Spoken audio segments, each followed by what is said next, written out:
This video covers order of operations with whole numbers and exponents, basic version. So this is an Alex topic. Let's briefly talk about order of operations, then go through some examples.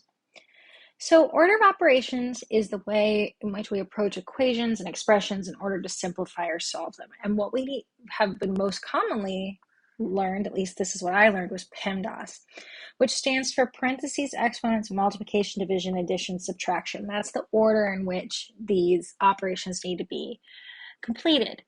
The problem is multiplication and division are equivalent, as is addition and subtraction. They're just opposites of each other.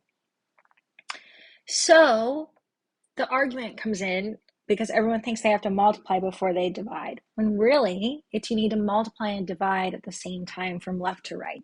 So there's a newer version I like called GEMS. It's even a letter shorter, and it stands for grouping, exponents, multiplication and division from left to right, addition and subtraction from left to right. And the key is to perform multiplication and division from left to right. So we're going to use GEMS in this class. Feel free to use PEMDAS if you are already, well ingrained with PEMDAS, but just remember that you multiply and divide at the same time. So I think it's better than PEMDAS. It makes me happy. I hope you like it too.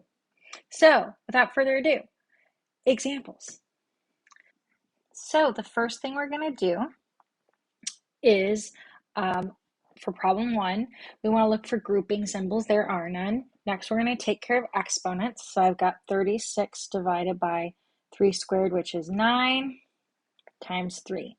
So I'm going to multiply and divide from left to right. Now I take 36 divided by 9, which is 4 times 3. And my final answer is 12. Let's change colors for this next example.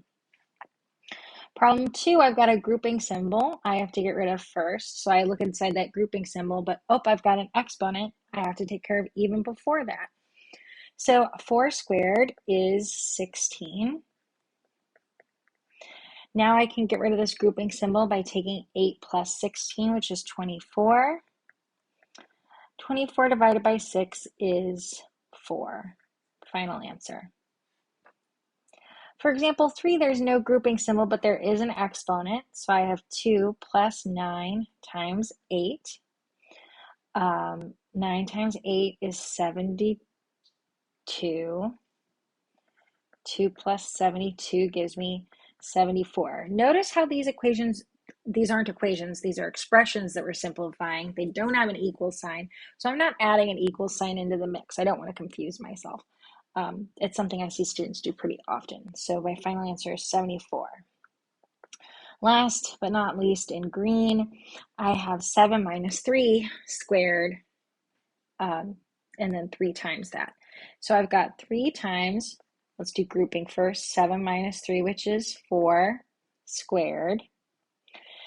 4 squared is 16, so I have 3 times 16, which is going to give me 3 times 10 is 30, plus 3 times 6 is 18, 48.